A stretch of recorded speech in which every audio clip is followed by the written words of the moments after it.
Welcome to the Run Radio podcast. My name's Trina, and my guest today is not only performing at an upcoming event that can tell us all about it, also has a very close connection to it. So, welcome, Kyle Rickman. How are you?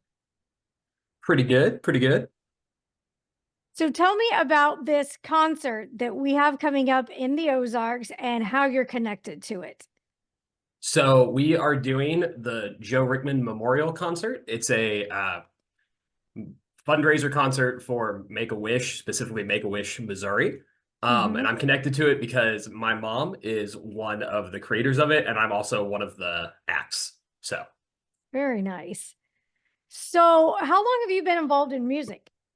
I've been involved in music since elementary school when they would make all the kids do those plays that nobody except your parents wants to see. I know by the time you're in fifth grade, even your parents really don't want to go watch you in them.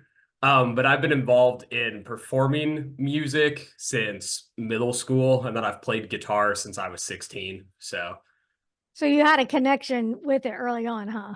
Yeah. And my whole family, like extended family's really into music and does music-y things. So I didn't know that other people weren't surrounded by music until I was 17 or 18 years old. Yeah. What's your favorite part about it? Why do you feel so connected with it? I just think that music's amazing because everybody can find music that they like. And more importantly, there's a handful of artists that everybody seems to like. Mm-hmm. So, um, Queen, Elton John, I dare say Beyonce, like there's just a handful of artists over the, you know, decades, centuries, if you go to classical music, that seem to speak to everybody somehow, Mm-hmm. even if not everybody likes the same songs. And I just think that's really cool. What kind of genre do you like playing the most or that you feel like you connect with the most? Well, I am not Eddie Van Halen, just to be honest. So my guitar ability tends to lead me to music. I like classic rock and kind of like modern rock pop, if that makes Mm-hmm. sense. Yeah. I'm a sucker for Ed Sheeran. I just am. It is what it is. I'm a white girl. I love playing his music. I love listening to him play his music. I like the Eagles.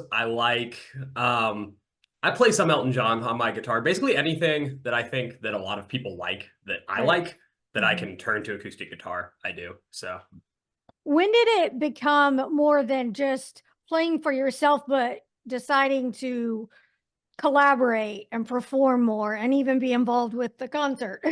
yeah, so when I was 18, my sister, my younger sister, had a vocal coach who's become a really close family friend. And I took some lessons from her, and I thought, this is really cool, but I'm 18, I'm in college, I don't have time to do music stuff. Fast forward to COVID summer, and I was trapped in the house all the time, and I was playing guitar and singing a lot. And my dad looked at me and goes, "You should really go work with that vocal coach because you could probably make money doing things." And I thought, yeah, why not? So I worked with her for a while. I've had a handful of gigs, and this concert came up, and I like performing in front of people. I've been in theater since I was 12, Yeah. so crowds don't really bother me too much. And it's in my dad's memory, so I thought, yeah, why not? Let's give it a go. So tell us a little bit about the concert, your dad, the memories involved, and also the charity that's going to benefit. Yeah, so the concert is in the Shrine Mosque because the Shriners have been so gracious as to give us the mosque for free, which is amazing. It is, I think the current tally is 6 artists, myself included, and it's everything from bluegrass to me, it's 7. My secretary is showing me that it's 7. There's 7 artists. It's everything from a rock band to a Hall and Oates cover artist to a bluegrass band to me to Isaac Kenneth, the up and coming local country star. So it's a wide collection, and it's all people who had some connection to my dad. Some of us knew him better than others. All of us knew him at different phases in his life, and all of us think that it's a really good cause and feel like donating our time is really important. And the reason it's in my dad's name is because he passed away last April, but he was one of the biggest supporters of Make-A-Wish I've ever met. Not necessarily financially, it takes a lot of money to send kids on wishes, but me and my sister both got to go on Make-A-Wish trips in high school. And since that happened, he is the biggest advocate for sign up for the program, get with local coordinators, donate to the program. So we figured that if we were going to do a concert in his memory and we wanted to remind people the type of person he was, that Make-A-Wish was the best way to do that. So. And so why did you and your sister, why were you guys recipients? Yes. So we both have this disease called cystic fibrosis, which when we were diagnosed, the movie 5 Feet Apart hadn't come out yet. So nobody that we knew what it was. And now they kind of know what it is. But it's basically, it's a genetic disease that you have from birth that you can't do anything about, whether you have it or not, really. And it affects your lungs, your digestive system, your heart, anything with a mucous membrane in your body is all sorts of messed up. So you can do treatments, and now they have gene modulators, which are really effective for the people who can take them, but it's a chronic and eventually terminal illness. So anybody with a chronic illness, and the more serious it is, the more likely you are to get it. But anybody with an illness or a disease that's not going to go away, who is under the age of 18, is eligible for a Make-A-Wish trip. Okay. So we each got to go on one, which was awesome. What was your wish? Mine was to take the least stressful vacation humanly possible. And so I did my research, and at the time I had a close friend who was from Costa Rica, and he would go back once every couple of years and he would tell us how pretty it was, and his mom would tell us how awesome Costa Rica was. And I looked and I said, I think Costa Rica is really cool, and they have all-inclusive resorts. We should go to an all-inclusive resort in Costa Rica. So that's what we did. But Make-A-Wish won't just let you go on one vacation. You go on mini vacations during your vacation. So you get a big trip, and then you get they call them excursions. You get a full day thing during the vacation and a half day thing. So my full day thing, the whole family got to go zip lining, horseback riding, and water sliding through the jungles of Costa Rica, which was crazy. It's the only time in my life that I've been brave enough to do something like that, and I will probably never be brave enough again, but it was awesome. And then the little excursion is my dad and I got to go on a half-day deep sea fishing adventure, which was very cool. We almost caught a shark. Really? Yeah, we didn't, but we almost did. So almost. It made a good memory. Almost. A great we saw it. memory. We saw it. It broke the line. Do you remember what your sister's wish was? Yeah, well, we all get to go on it. So Make-A-Wish is big on whoever's in your household goes on your wish. And they can even make exceptions. So there's 5 of us. If I had lived out of the house at the time of the wishes, I may or may not have been able to go, but they tried their best. They try to get everybody who's an integral part of your day-to-day family to be able to go. But we all got to go on each one, which is great. And so Sarah's was, we went to Greece, Crete specifically, because she loves Mamma Mia, maybe more than life itself. And she had always thought that Greece was beautiful. And she had a harder time choosing where she wanted to go because she had more time to choose, because I was turning 18 slightly before my wish, and that's kind of the cutoff. And Sarah was 16, so she had forever and a year to think about what she wanted to go to. But she chose Greece, and we went to the Royal Mare Resort in Arsenisis, Crete, which is a giant village within a village resort next to a beach town, which is super cool.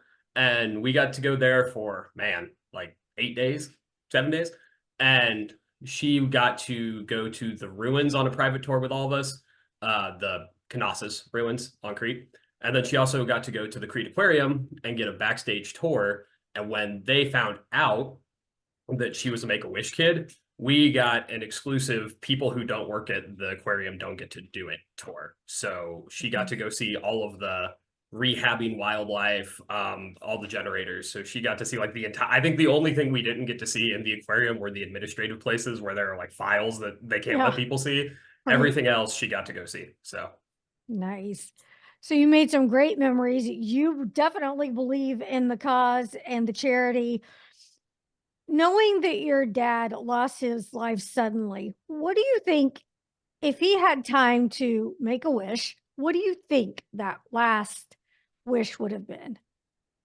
Man, I think he always talked about being able to travel with us, and he, growing up, was really poor. So was my mom. They didn't get the opportunity to travel very often at all when they were younger, especially my dad.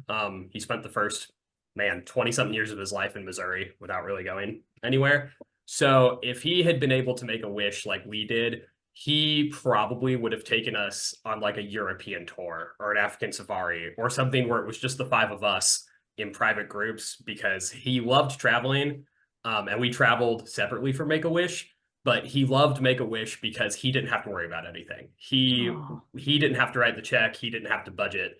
So for him, it was the only two completely stress-free vacations he ever got to take. So he'd have just wanted to take another one with us for sure. oh, that's amazing. Which is why this concert is so important because you're honoring and remembering your father's footprint on Yeah. our community and your family. And this charity is so important because chronic conditions affect the patient, the family. There's so much stress, as you know, involved in all of that. So if we can all come together as a community and alleviate some of those stressors for everyone involved, we got to do it. So tell me about the concert, the win wears, all of that stuff coming up. It is. Let me get my date right here because Yeah. I'm just a performer, man. They just tell me when to be there, You're a and I'm talent. there. Yeah, it's on March 15th. General admission tickets are $30. We have 600 and something tickets. We have VIP tables, which are really cool. They're really close to the stage. If you're a business, you can pay for a shout out. VIP tickets are $70, or you can buy a table of 8 seats for 600, 550. And yeah, most of our VIP tables are booked already. So I think there's a couple left, but mostly it's general admission. And we just want as many people to come as they can. I think it's going to be right at about 3 hours. It's 7 acts, 30 minutes apiece. We're going to have a couple of speeches about Make-A-Wish, my dad, that kind of stuff. And we just want as many people to show up as they possibly can. And all of the proceeds, except for what we have to pay the sound people because they're the only part that isn't free for us, Mhm. is going to Make-A-Wish. So Excellent. Excellent. All right. And where can people go to get their tickets? And where can people go to learn more about your music? yeah, Facebook is definitely the easiest way to find out about both of those things. We have a whole page called the Joe Rickman Memorial Concert. It has the ticket link, it has the details. It's definitely the place to start if you want to figure out what it's all about and everybody who's performing. Because to be honest, off the top of my head, I can't remember everybody, but there's Sure. a lot of them. My music is also on Facebook. You can go to Kyle Rickman Music. And then, even though this interview is about my dad in the concert, I'm going to shamelessly plug my friend Grace Klenna, who's a performer in the concert, who recently released a single. Go to Spotify and listen to her. She's a far better singer than I am, and she will get you way more excited about the concert. So You're too kind. Thank you for sharing some time with me. Run Radio is all about inspiring strides in business, life, and beyond. I hope you'll come back anytime. We'll see you at the concert. Thanks. Come back. awesome. Thank you.